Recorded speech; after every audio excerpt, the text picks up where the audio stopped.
ಮಾಡ್ತೀನಿ. ತಾವು ತಮ್ಮ ಧ್ವನಿಯನ್ನು ಇಲ್ಲಿ ನಮಗೆ ಮುಟ್ಟಿಸ್ಬೇಕಂತೆಲ್ಲ ಬಂದಿದ್ದೀರಾ. ಆದರೆ ನಾನು ನಿಮಗೆ ಪದೇ ಪದೇ ನೀವು ಇಲ್ಲಿ ಕೂತ್ಕೊಂಡಾಗ ನಾನು ಮಾಡ್ತೀನಿ ಅಂತ ಪದೇ ಪದೇ ಹೇಳ್ತಾ ಇದ್ದೀನಿ.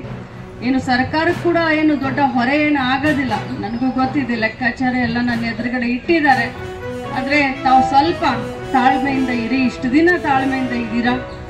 11ರಿಂದ 22ರವರೆಗೆ ಅದೇನಿದೆ, ಎಷ್ಟು ಜನ ಇದ್ದಾರೆ ಅನ್ನೋದೆಲ್ಲ ನನಗೆ ಕಲ್ಪನೆ ಇದೆ. ನಾವು ಒಮ್ಮೆ ಅಲ್ಲ 3-4 ಬಾರಿ ಫೈನಾನ್ಸ್ ಡಿಪಾರ್ಟ್ಮೆಂಟ್ ಅವರನ್ನ ಕರೆದು ಇದ್ರ ಬಗ್ಗೆ ನಾವು ಮಾತನಾಡಿದ್ದೀವಿ. ಆದರೆ ಸ್ವಲ್ಪ ನಮಗೆ ಹಿನ್ನಡೆ ಆಗಿದೆ, ಫೈಲ್ ಅಷ್ಟೊಂದು ನಮಗೆ ಕ್ಲಿಯರ್ ಆಗಲಿಲ್ಲ.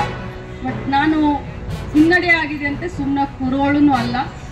ಮತ್ತೆ ಈ ಕಾರ್ಯಕ್ರಮವನ್ನು ಮುಗಿಸ್ಕೊಂಡ ತಕ್ಷಣ ನಾನು ಒಮ್ಮೆ ಇಲ್ಲಿ ಭಾಷೆ ಕೊಟ್ಟಿದ್ದೆ, ನಿನ್ನೆ ನನಗೆ ನೆನಪು ಮಾಡಿದ್ರು.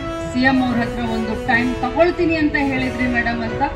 ಸೊ CM ಅವ್ರ ಹತ್ರ ಟೈಮ್ ಆದರೂ ತಗೊಳ್ತೀನಿ, ಇಲ್ಲ ಅಂತಂದರೆ ಇವ್ರನ್ನಷ್ಟೇ ಕರ್ಕೊಂಡು ಹೋಗಿ ನಾನು ಮಾತಾಡಿ ಫೈನಾನ್ಸ್ ಡಿಪಾರ್ಟ್ಮೆಂಟ್ನಲ್ಲಿ ಇದನ್ನು ಕ್ಲಿಯರ್ ಮಾಡಿಸ್ಕೊಡ್ತೀನಿ ಅನ್ನೋಂಥ ಮಾತನ್ನೇ